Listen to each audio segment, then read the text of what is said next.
গ্রামবাসী আজ আমরা কয়েকদিন ধরে কিছু খেতে পাইনি, তা না হলে আমরা দুজন না হই না খেয়েও থেকে যেতাম। কিন্তু শোনো গ্রামবাসী, আমার ওই শিশু সন্তান খিদার জ্বালায় সে পথ চলতে পারছিল না, প্রাণ যায় যায় করছিল। তখন আমি এক মুদি দোকানে গিয়েছিলাম ভিক্ষা করতে। আমাকে ওই মুদি দোকানে ভিক্ষা দিল না, ওই মুদি দোকানে আমাকে দূর দূর করে তার দোকান থেকে তাড়িয়ে দিল। জানো গ্রামবাসী, ওই মুদি দোকানে আমাকে গরু গাড়ি টানা করালো, তবু আমার ছেলেকে কিছু খাবার দিল না ভাই। তাই বাধ্য হয়ে আমি আপনাদের বাড়ি থেকে এই একটি মাত্র রুটি চুরি করেছি। কিন্তু এই রুটি চুরি আমি আমার জন্য করিনি, আমি আমার ওই ছোট্ট শিশু সন্তানের জন্য ওই রুটিখানা আমি আপনাদের বাড়ি থেকে গোপনে চুরি করেছি। তাই তোমরা আমাকে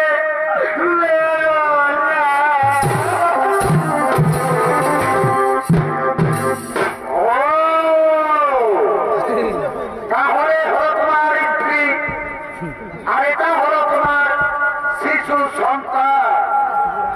তুমি এদের খাবারের জন্য আমাদের বাড়ি থেকে গোপনে রুটি চুরি করেছ। সেটাই হোক, তুমি তো চোর, চুরির অপরাধে তুমি তো অপরাধী। তুমি জানো এই চুরির অপরাধের শাস্তি কত ভয়ঙ্কর হতে পারে। আজ আমরা ঠিক করেছি এই চুরির অপরাধে তোমার ওই শিশু ছোট্ট সন্তানকে তোমাদের দুজনের চোখের সামনে আজ আমরা তাকে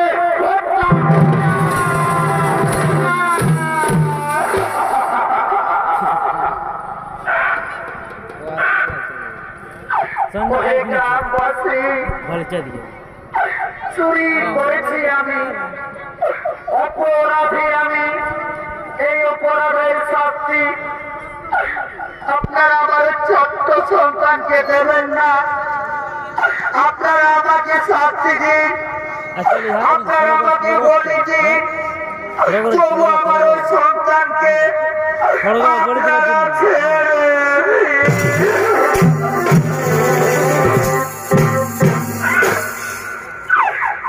গ্রামবাসী, আমি সন্তানের মা, আমি বহু লালন পালন করে আমার ওই সন্তানকে এত বড় করে তুলেছি।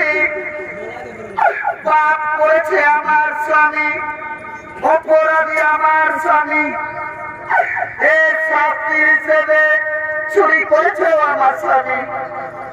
এই চুরির অপরাধে আপনারা যদি শাস্তি দিতে চান তাহলে আপনারা আমাকে শাস্তি দিন, আমাকে বলি দিন, তবু আমার স্বামীকে ছেড়ে দিন, আপনারা আমার সন্তানকে রেহাই দিন। ও চরের মুখে বড় গলা, সব গ্রামবাসী সোজা বলে দিয়ে উঠবে না। যাও, তোমরা এদের স্বামী স্ত্রী দুজনকে দুটি গাছে বেঁধে দাও, তারপর ওদের চোখের সামনে ওদের এই শিশু সন্তানকে সূর্য যাওয়ার আগে আজ আমরা তাকে বলি দেব।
যুবরাজ ইন্দ্র মনে করো একদিন তুমি নিজ মাতা পিতৃ গর্ভের সন্তানকে হত্যা করার প্রচেষ্টা করেছিলে সে পাপ ভোগ আজ তোমাকে করতে হলো আমি ন্যায়দাতা শরীরের আজ আমি তোমার দৈব শক্তি রাজ অলঙ্কার সকল কিছুই তোমাকে ফিরিয়ে দিলাম কি তোমার একটা কথা তুমি যেন তোমার নিজ মাতার কাছে যেন তুমি ক্ষমা চেয়ে নিও